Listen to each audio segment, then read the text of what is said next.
Election ముందు కూడా 2-3 సార్లు వచ్చాను కాళహస్తి జిల్లాకు కూడా చాలాసార్లు వచ్చాను. ఎప్పుడు వచ్చినప్పుడు కూడా కొంత మార్పు కనిపిస్తుంది. ఈరోజు బ్రహ్మాండంగా ఎమ్మెల్యే గారు సుధీర్ గారు ప్రత్యేకమైనటువంటి శ్రద్ధ తీసుకుని ఒక దైవభక్తితోటి ఈ దేవాలయాన్ని రాష్ట్ర వ్యాప్తంగా దేశవ్యాప్తంగా ప్రాముఖ్యత సాధించాలనేటువంటి ఉద్దేశంతో పట్టుదలతోటి చాలా బాగా చేస్తున్నందుకు ఆయన్ని అభినందిస్తున్నా. అదేవిధంగా ఇక్కడ పనిచేసేటువంటి నిర్వాహక వర్గాన్ని కూడా వాళ్ళని అభినందిస్తూ ఉన్నాం. ఎందుకంటే దేవాలయాలు అనేటువంటిది చాలా ముఖ్యం, దైవభక్తి అనేటువంటిది చాలా ముఖ్యం. ప్రతి మానవుడికి కావాల్సినటువంటి దైవభక్తి ఉండాలి. దైవభక్తి ఉంటే మంచి మార్గంలో నడవటానికి దైవభక్తి ఉపయోగపడుతుంది. ఈనాడు ఉన్నటువంటి సమాజంలో మంచి కంటే చెడు ఎక్కువగా ప్రచారంలో ఉంది. చెడు ఎక్కువగా ప్రవర్తన కూడా మానవుల యొక్క ప్రవర్తన చెడు వైపు ఎక్కువగా ఉంది.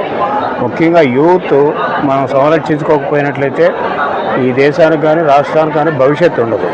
అంచేత యూత్ జనాభాను పెంచడం ఒకవైపు, అదేవిధంగా వాళ్ళందరినీ కూడా మంచి మార్గంలో పెట్టడం ఒకవైపు. అంచేత రాజకీయ నాయకుల బాధ్యతే కాదు, ఈనాడు ప్రజల యొక్క బాధ్యత, అందరి బాధ్యత కూడా వాళ్ళ కుటుంబాల యొక్క బాధ్యత. ఈనాడు ఈ రాష్ట్ర భవిష్యత్తు, దేశ భవిష్యత్తు యొక్క ఈ యూత్ మీద ఆధారపడి ఉంటుంది. ఎందుచేతంటే మనకి చూస్తూ ఉంటే ఈ స్టాటిస్టిక్స్ చూస్తూ ఉంటే యూత్ తగ్గిపోతున్నారు, వృద్ధులు పెరుగుతూ ఉన్నారు. వృద్ధులు పెరగడం వల్ల ఏంటంటే గవర్నమెంట్ మీద భారం ఎక్కువ పడుతుంది. యూత్ మీద భారం పడినా చదివించడానికి అది చేయనప్పుడు కూడా భవిష్యత్తులో వాళ్ళ ఒక ఇన్కమ్ వాళ్ళకి పెరిగి రాష్ట్ర ఆర్థిక వ్యవస్థ, దేశ ఆర్థిక వ్యవస్థ కూడా పెరుగుతాయి.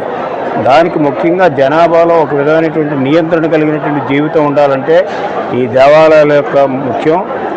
నేను ఇంతకుముందు దాదాపు 43 సంవత్సరాల నుంచి రాజకీయాల్లో ఉన్నా. అప్పుడు చూసాం, ఇప్పుడు చూసాం. కాకపోతే ఇప్పుడు భక్తి కూడా పెరిగింది ప్రజల్లో. ఆ భక్తి పెరగడం వల్ల ఏంటంటే సన్మార్గంలో నడవటానికి ప్రజలందరికీ కూడా అవకాశం ఉంటుంది. సన్మార్గంలో నడితే సమాజం కూడా అన్ని రంగాల్లో అన్ని విధాలుగా అభివృద్ధి చెందడానికి అవకాశం ఉంటుంది. దాని దిశగానే ఈనాడు ప్రభుత్వం కూడా పనిచేస్తూ ఉంది. అంటే దీనికి ప్రభుత్వాలు, రాజకీయ పార్టీలు కాదు, ప్రజలు కూడా సహకరించాలి, కుటుంబాలు కూడా సహకరించాలి, సమాజం సహకరించాలి. అప్పుడే సమాజం ఒక నూతన సమాజం ఏర్పడటానికి అవకాశం ఉంటుంది.